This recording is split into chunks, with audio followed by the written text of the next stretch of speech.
Welcome to The Explainer. So, today, we're diving into an AI project that had this massive vision, but it completely ran into a wall. But what happens when a dead end actually becomes a breakthrough? And this was the showstopper, the one sentence that nearly tanked the whole thing, discovered by a developer right in the middle of a high-stakes competition. Okay, let's unpack how they got there and, more importantly, what they did next. It all kicked off with this really huge ambition to completely change how we visualize the future of construction. I mean, just imagine this. You could type something simple like, hey, add some solar panels and a cool glass facade, and bam, you'd see an unfinished building totally transform, right there on your screen. That was the dream, a super accessible tool for anyone to bring architectural ideas to life.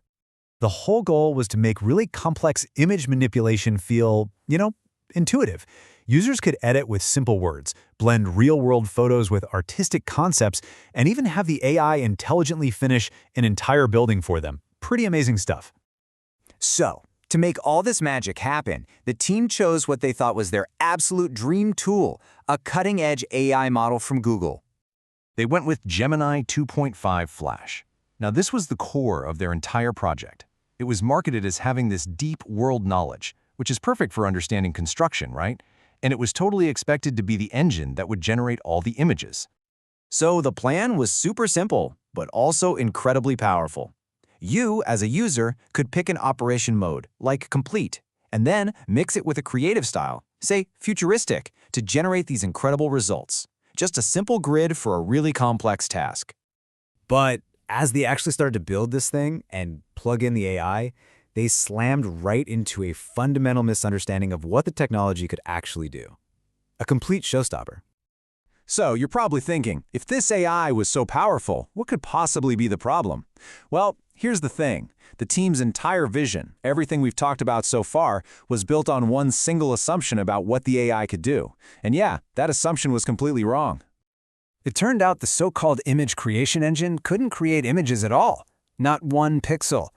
It was like hiring a world-class art critic to paint a masterpiece. The project was basically dead in the water. But here's where it gets really interesting. Faced with this massive constraint, the developers didn't just give up. Nope, they got creative and found a way to turn the AI's biggest weakness into its greatest strength. They completely reframed the AI's role. It wasn't a digital painter anymore, it was an intelligent architect. So instead of making the AI do the work, they had it describe how the work should be done. A subtle but absolutely game-changing shift in thinking.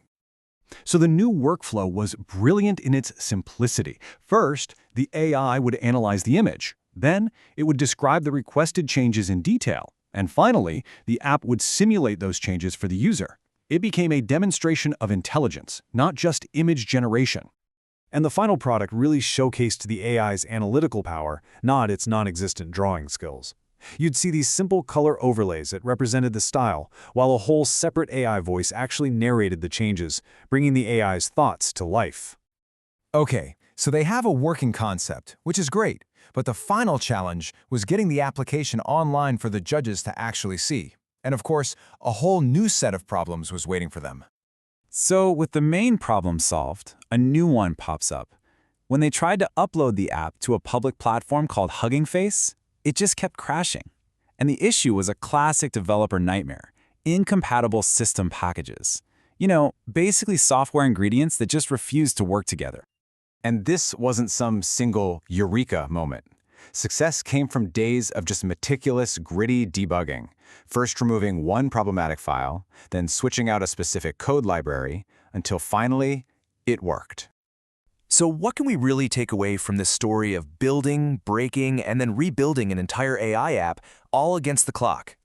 How about this number? Over 117. That's how many diverse sample images, we're talking everything from bridges and roads to residential buildings, that the final, pivoted application was able to successfully analyze. That's a huge testament to how robust their new approach was. And in the end, the project's biggest limitation became its most innovative feature.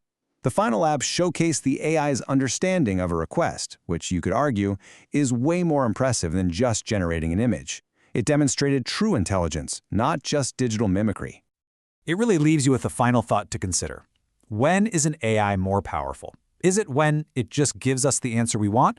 Or is it when its limits actually force us to be more creative, pushing us toward a solution we never would have imagined otherwise?